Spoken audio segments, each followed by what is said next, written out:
What's up, everyone? Back for another beer review, and today I will be reviewing yet another collaboration beer, this time between the Dewey Beer Company out of Dewey Beach, Delaware, and the Imprint Beer Company out of Hatfield, Pennsylvania, and this is their Chocolate Cheesecake Fudge. So they are calling this one an Imperial Stout that is brewed with real cream cheese, Dutch cocoa, and Belgian semi-sweet chocolate. Comes in at 8% alcohol by volume. No IBUs listed in time of review. This can is approximately 2 months old. I'm going to give a huge thanks and shout out to a good friend of mine and viewer of the channel, Alex, for hooking me up with this one. I'll post a link in the description box to the beer unboxing video I did that contains all the goodies that Alex hooked me up with. And yeah, this one sounds just awesome. So they're using real cream cheese, which is crazy. And then they're using two different kinds of like cocoa and chocolate. So yeah, I'm expecting this one to be a big sweet pastry stout. We will see. Hopefully it doesn't explode. And I've had this one out of the fridge for about half an hour. I want to let it warm up a little bit, but we'll see if it explodes or not. No, yeah, here it goes. All these beers, for the most part, have been doing this, so very interesting. But yeah, I don't know. When I got it from him, I put it outside in the garage, and the garage was not super. We'll just leave that there for now. Not super cold or anything. And yeah, so anyway, as you can see, this there's a lot of residual stuff going on here, but as you can see, this pours out this really deep dark brown. It's probably pitch black on camera, but this definitely is like a deep murky brown. All that residual cream cheese, chocolate, and whatnot at the top. Had about a 2.5 finger of this dark brown head that is now dissipated and continues to dissipate to about a finger. Gonna probably keep on going down, but yeah, that looks awesome. Let's get a nose on it. So, still going crazy, but yeah, lots of chocolate. There's that cocoa powder there. There is a like more of a baker's chocolate, maybe like a 50-60% cacao bar type of thing. Whew.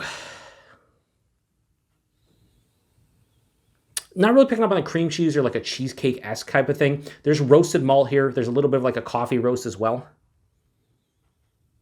Yeah, it smells pretty damn good. It doesn't smell overly sweet. Like I thought this one would be crazy sweet considering all the stuff they're using in it, but at the end of the day, it doesn't smell all that sweet. It smells like it's going to be quite tasty, but not over the top sweet.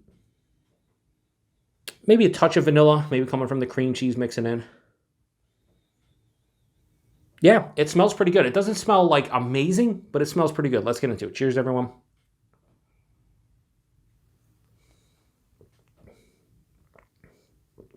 Holy shit, that is thick. And that's fudgy too, nice.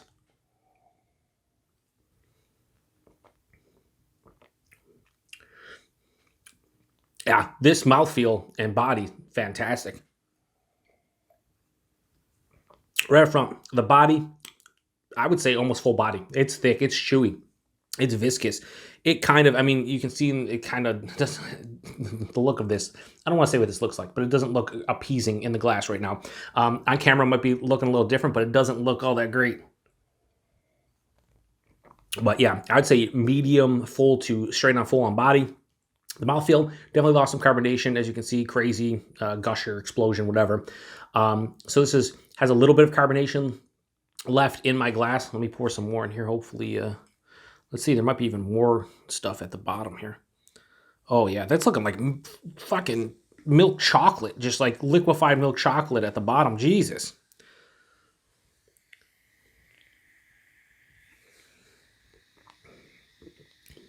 Yeah, so a little bit more carbonation as I pour. I'm definitely losing it as it continues to go, but body mouthfeel, fantastic. The taste on this one, tons of fudgy, just fantastic chocolate flavors. Yeah, it's sweet, but not overly so. Like, this isn't too sweet. But right up front, all different kinds of, like, complex chocolate, from cocoa powder to, like I said, 40, 50, 60% cacao bar, sweeter, like, dark chocolate, fudgy aspect to it. Passes through the palate. Midway through, I'm getting a little bit of vanilla, probably from the cream cheese. I wouldn't say this tastes like a chocolate cheesecake. This has more of a fudge, as far as the names go. Chocolate fudge, yeah, sure. Cheesecake portion, not really getting that, but it finishes slightly dry, pretty big residual sweetness, but not cloying to my palate. It's definitely not cloying.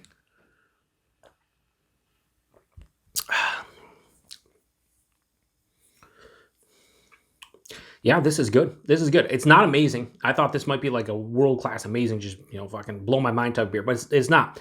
But this is really good. If you have a sweet tooth, And when I talk about sweet tooth, like I said, not a beer that's too cloying, you want to drink 4 ounces to be done. But if you have a sweet tooth and you like chocolate and you like fudgy type of beers, this is the one for you. 8%, really not tasting any of the booze. The only problem with this one is it kind of exploded. Whatever, it happens. The Dewey Beer Company beers and the Burley Oak ones, definitely a little bit of an explosion, but whatever. What are you going to do? It happens. Yeah, so I want to say rating on the Dewey Beer Company's, Dewey Beer Company and Imprint Beer Company's Chocolate Cheesecake Fudge. I'm going to give this a low 4.25 out of 5. I'm going to go 4.15 out of 5. The reason why I'm going lower 4.25, slight gusher, but also because the mouthfeel itself is kind of, a little bit lack of carbonation.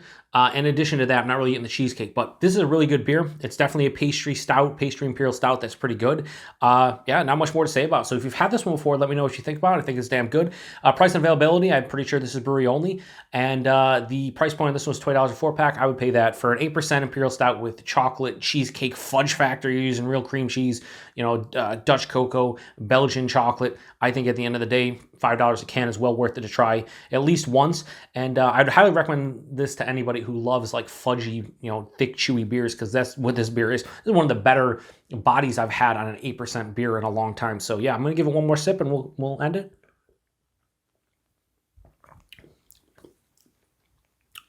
Yeah, now you know what? The body's a little bit... Now I take it back. Body's like medium full, not straight out full. So not as thick, chewy, and viscous as I was saying earlier. A little bit less, but still. 4.15 out of 5 for this beer. Thank you very much, Alex, for hooking me up with this one. I do appreciate it. Damn good beer. And as you can see, I have residue from this beer. I'm actually, the last beer I have to review, from, the last Burley Oak beer I have from him is their triple blackberry blackcurrant Imperial Sour, Dream. And I'm going to review that a little bit later. So you will see the stains of this on that beer review, because these are the only 2 beers I'm going to have today. It's a weekend, so I'm just like, you know what? I'm going to have a couple big beers, and you will see that. So if you see that in that review, what are you going to do? Anyway, appreciate everybody stopping by. Thanks again to Alex for hooking me up with this one. 8%, like I said, you really can't tell it's 8%. As I drink on it, really not getting a warming or anything. It drinks extremely well. So 4.15 out of 5. Thanks again, Alex. Thanks to everybody stopping by. Another beer review. To the next one. Cheers.